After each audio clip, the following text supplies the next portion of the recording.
caffeen Oromiyaa yaa idilee sadeesso wagga tokkeesso baruji caffee jayeesso matudura jettuun galma bagadaa adaamaa kortaa'u jirti. Raawwi hojii barkum 2014 hojjetaman jedhan ilaalchisuun miseensi caffeetiif sakagoota Afiyaan caffee Oromiyaa Sahaad Abdurrahmaan mootummaan naannoo Oromiyaa qormaata akka kahee ta'ullee hojii uummata keen fayyadama taasisan iddoo hojjetee jedhe. Bara hojii caffee ja'affaa waggaa tokkoffaa kana keessatti qormaatilee uumamaa fi namtolchee nu mudataa turan hunda dandamannee qindoomina waloon hojii hojjetamaa tureen injifannoowwan hedduu ta'an galmeessuu dandeenyee jirra. Raawwi hojii barkum 2014 hojjetaman jedhan ilaalchisuun miseensi caffee Oromiyaatiif gabaasa kadhiyees pirezidaantii naannichaa Shimallis Abdiisaa hojii gaachan sirna bulaan hojjannee yaali diinota keenya fashaleessuu jira jedhe. Opereeshiniin nageenya olaantummaa seeraa kabachiisuudhaaf qindoomina qaamolee nageenyaatiin taasifameen diina irratti tarkaaffiin jajjaboon fudhatameen sochiin isaan naannoo keenya dirree waraanaa taasisuu fi misooma duubatti deebisuudhaaf gochaa jiran karaatti hafee jira. Tarkaaffiiwwan fudhatamaa turaniin fi ammas fudhatamaa jiraniin humni diinaa hedduun rukutamanii jiru. Kaan isaanii booji'amaniiru. Lakkoofsi xiqqaa kan hin taane harka kennatanii jiru. Meeshaalee waraana gosa adda addaas to'atamee jira. Miseensoti caffee hagaafi kaasan hedduun akka gabaasi Shimallis jedha don taane garee waraan bilisummaa Oromootuun hooggantoota isaanii darate caasaalee mootummaa hedduu miidhaa jiraachuuf nageenyi Oromiyaallee yaaddoo ta'uu kaasan. Nageenya kana iddootti deebisuudhaaf xaariin gaggeessameef gatiin itti kaffalame gatii salphaa miti. Kana ituu hin haaliin darbuu qabna. Aarsaa yeroon barbaadu kaffalanii nageenya kana iddootti deebisuu keessatti warra ammasitti arginu jaalleewwan miseensota caffee keenyaa dabalatee warra hambaa du'aa sanarraa afanii nageenya kana itti fufsiisuudhaaf qubirraa citaa wanti garagaraa saamicha yeroo gaggeessamu. Isa xumuraatiif rakkoo nageenyaa kana keessaa ba'uuf ammallee tooftaa jiru hunda fayyadame uummati keenya nagaan bahee nagaan galee akka inni misooma isaa hojjetachuu danda'u. Kanaaf ammallee kallattiin qabamee jiru maal fakkaata waan jedhu kanammoo kabajamoo pirezidaantiin yoo yaadatti nu kennan waan jedhuufi. Dhimmoonni nageenyaa dhimmoota xiyyeeffannoo barbaadudha.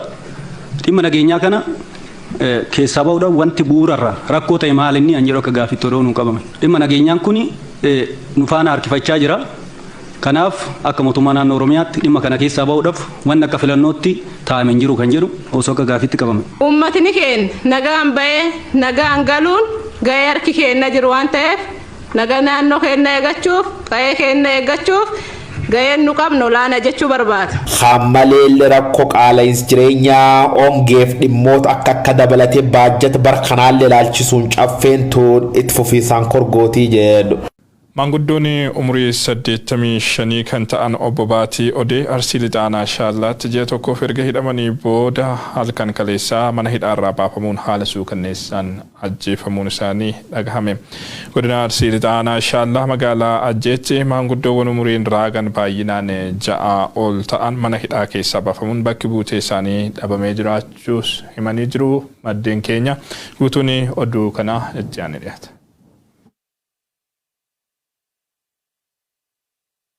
Maanguddoon kabajamaan kun jiraataa aanaa Shaallaa ganda Ajjee Diidaatti jaarsa araaraa fi qonnaan bulaa jabaa yoo ta'an ijoollee heerumsiifatanii kaanis fuusifachuun akaakayyuullee nama argan ta'uu isaanii maatiin OMN'tti himan.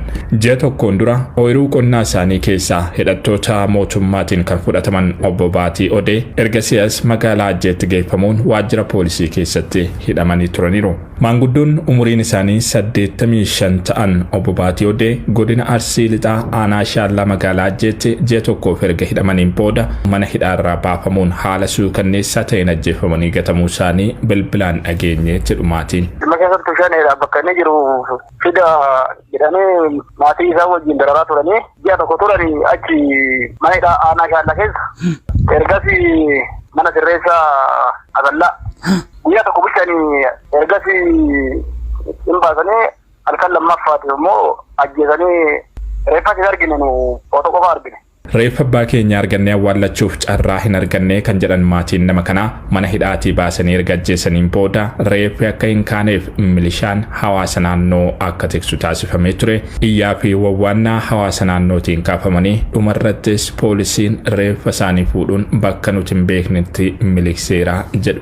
Obbo Baatii Odee ajjeefamuun dura bakka isaan itti hidhamanitti deddeebi'uun gaafachaa akka turan kan himan maatiin guyyaa gaafa isaan ajjeefaman kana ganamas dhaqanii isaan gaafatanii akka turan dubbatu. Halkan sana mana hidhaarraa erga baafamaniin booda konkolaataa poolisii humna addaa Oromiyaatiin fudhatamanii aanaa Shaashamannee keessatti kan argamtu ganda Faajjii Soolee iddoo addaa Laga Meexxii jedhamutti geeffamuun rasaasaan rukutamanii erga ajjeefamaniin booda reeffi isaanii dirree irratti gatamuu maddeen OMN itti himanii jiru. Maanguddoon kun hidhamuun isaanii ji'a tokko ol ta'us mana murtiitti dhiyaatanii kan hin beekne ta'uu fi ijoolleen keessan miseensa waraana bilisummaa Oromooti jedhamuun akka shakkaman maatiin OMN itti himan. Inni matamni himanna ada gaafii tokko malee achi ture. Qaama tokkollee hin gaafanne qaamni namni nu gaafannu illee jiru namni mana aanaan indaallee ribsha jira waan ta'eef namni tokko gaafata illee hin jiru mire. Miira aarii keessa jirra wanni gochuu hin dandeenye hin jiru namni itti himannu illee hin jiru namni tokkollee hin jiru aariin dabalataa deemaa jirra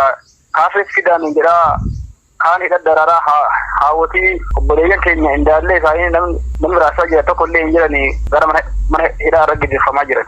Obbo Baatii Odee maanguddoon araaraa fi kabajaa kun umurii sooromaa yeroo kabajaan jiraachuun maluufitti yakka gara jabeenyaa akka kanaan ajjeefamanii jiru. Reeffa abbaa keenyaallee argannee awwaallachuu dhabuun hamilee keenya miidheeraa jedhu miseensonni maatii isaanii. Godina Arsii Lixaa aanaa Shaallaa magaalaa Jeetti maanguddoowwan umurii irraa gan baay'inaan 6 ol ta'an waraana bilisummaa Oromootti karaa agarsiiftaniitu jedhamuun ji'a tokkoon dura hidhattoota mootummaatiin qabamanii hidhamanii jiru. Maanguddoota hidhaa jiran kanneen keessaa 4 umuriin isaanii 80 ol wayitaa ta'an maanguddoota 3 adoolessa 18 galgala bakka buutee isaanii dhabne gariin hanga yoonaan argamin jiru jedhu. Maanguddoota kanneeniin alattis namoonni baay'inaan 150 ol ta'an sababa siyaasaatiin hidhamanii kan jiran ta'uu maddeen OMN garasii dubbise ibsanii jiru. Maanguddoonni achuma mana hidhaa ona Shaallaa keessa dhabamanii achi buutee isaa dhabamanii ammallee barbaadaa jiran jiru. Isaanis akka kallee dhaadhatoo fi gammachuu qaabatoo nama umurii 75 warreen ta'anii fi akkasumas nageessoo roobee namni jaldargaggoon kun kan keessatti argamu namoonni 3 kunis dhabamanii jiru. Maanguddoonni Baatii Odee jedhamu kun isaan biraa kan ajjeefamee reeffi isaanii ganda Faajjii Soolee kanatti kan argamedha. Ona Arsii godina Arsii ona Digaluutii Ijoo keessatti namoonni maqaan isaanii hin beekamne kan fuulli isaanii hin beekamne bakkoota adda addaatti du'aniitiin reeffi isaanii argamaa jiru. Ajjechaan suukanneessaan godina Arsii Lixaa fi Arsii keessatti deemaa jiru torbanii as akkaan hammaachuusaa kan ibsan maddeen odeeffannoo OMN aanaa Digaluu fi Xiijoo ganda Goobaa Leencaa jedhamuttis namoonni mana hidhaa keessaa baafamuun ajjeefamaa jiraachuu himan.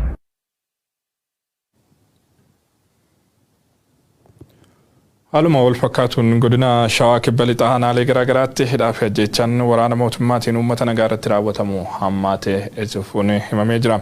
Dargaggoonni nagaan qe'ee ofii jiraachuu hin dandeenye waraanni mootummaan garasitti bobbaasu akkanumaan uummata nagaa dararuu itti fufee jira jedhu jiraattonni. Aanaa Wanciitti dargaggoo Shifarraa Jamaanaa jedhamu waraanni mootummaa badii tokko malee manaa qabuun harkaa fi miila hidhanii gara bosonaatti geessuun rashananii gatu. Miseensi maatii OMN garasii dubbisee ibsanii jiru guutuun oduu kanaas itti aanee dhiyaata. Bulchiinsi Abiy Ahmed waraana bilisummaa Oromoo balleessuu qofatu fala ta'aa jechuun rakkoo Oromiyaa waraanaan hiikuu murteeffatee duula waraanaa marsaa biraa Oromiyaa irratti erga labsee torbanoonni lakkaa'amaniiru. Duula waraanaa bifa haaraan labsame kana keessatti ammoo humna naannoo Amaaraa dabalatee waraanni naannolee fi mootummaa federaalaa lakkoofsaan guddaa ta'an gara kutaalee Oromiyaa garaagaraatti bobbaafamanii jiru. Humni waraanaa guddaan gara Oromiyaatti bobbaafame kun yeroo ammaa lola waraana bilisummaa Oromoo waliin taasifamuun olittuu uummata nagaa qe'ee isaa jiraatu dararuu hojii idilee godhatee jiraachuu himu jiraattonni godinaalee Oromiyaa garaagaraatti odeeffannoo nuun ga'an. Iddoowwan dararaan waraana mootummaa kun akkaan itti hammaatee jiru keessaa immoo godinni Shawaa Kibba Lixaa isa tokko. Humni waraanaa guddaan gara aanaalee godina Shawaa Kibba Lixaatti bobbaafame uummata bahaa gala dhorkee dararaa hammaataa irratti raawwataa jiraachuu himu jiraattonni OMN garasii dubbise. Keessumaa aanaalee Wancii, Gooroo, Ammayyaa fi Oolisootti yakki guyyaa guyyaan uummata nagaa irratti raawwatamu hawaasa jiruu dhorkeera. Rakkoon kun keessumaa baadiyyaatti kan hammaatu ta'uu himuun dargaggoon Oromoo nagaan qe'ee ofii jiraachuu jiraachuu hin dandeenye hidhaa ajjechaa fi qe'ee uummataa barbadeessuun gocha guyyuu argaa jirrudha jedhu. Aanaa Wancii ganda Maragaa Bayyiitti waraanni mootummaa torban sanbata darbee dargaggoo Shifarraa Jamaanaa jedhamu mana maatii isaatii qabuun erga gara mana hidhaatti fudhataniin booda harkaa fi miila walitti hidhanii gara bosonaatti geessuun ajjeesanii gatuu himu miseensi maatii OMN'f yaada kennan.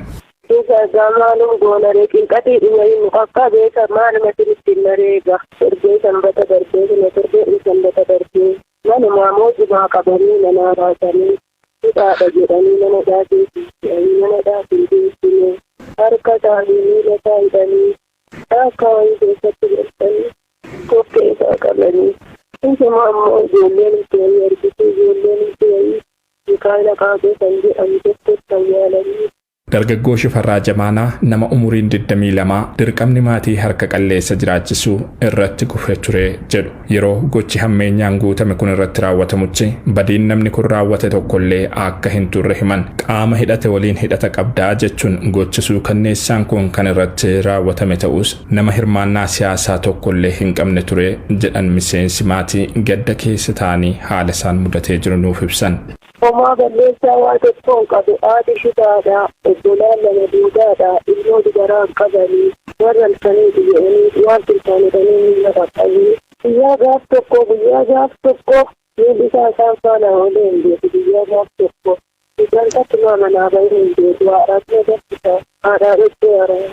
Gochi kun dargaggoo Shifarraa qofarratti kan dhaabbatu hin taane guyyaa guyyaan ol adeemaan Oromoo waraana kanaan rashanamaa jira qeenis nurratti gubamaa jira jedhu jiraattonni gandoota aanaa Wancii mara keessatti namoota nagaa akkanumaan qabanii hidhuu dararuu fi achi buutee dhabamsiisuun itti fufee jira. Ganda Waraabuu Maasii jedhamurraa namooti 10 caalan ganda Sonqollee Qaaqeetii namooti 20 ol ganda Dullellee Billaacharraa namoonni 15 caalan ganda Leemman Mataa Horaarraa namoonni 20 ganda Diimtuu Godeettiirraa immoo namoonni 15 ol akkanumas ganda Dullellee Qoriirraa namoonni 12 caalan isin seelii waraana bilisummaa Oromootii jedhamuun ukkaanfamanii jiraachuu odeeffannoon garasii nu qaqqabeen mul'isa. Tibbanuma manneen abbootii warraa 5 gubamuus eera odeessi kun. Waraana Oromiyaa irratti bifa haaraan labsame kanaan wal qabatee waraanni mootummaa haleellaa waraana bilisummaa Oromoo irraa isa mudatuun kasaaraan jabaan irra qaqqabaa jiraachuu kan himan maddeen odeeffannoo OMN waraanni mootummaa kasaaraa isa mudatu kanaaf uummata nagaa irratti haaloo ba'uu hojii godhateera jedhu.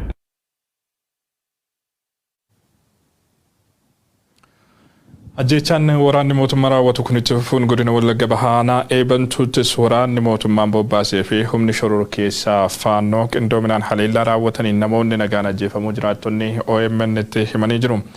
Ganda Bakkanniisaa jedhamutti namoonni nagaa Birraatuu Jaarraa fi Magarsaa Dhiinsaa jedhaman humnoota kanneeniin ajjeefamuu himanii jiru.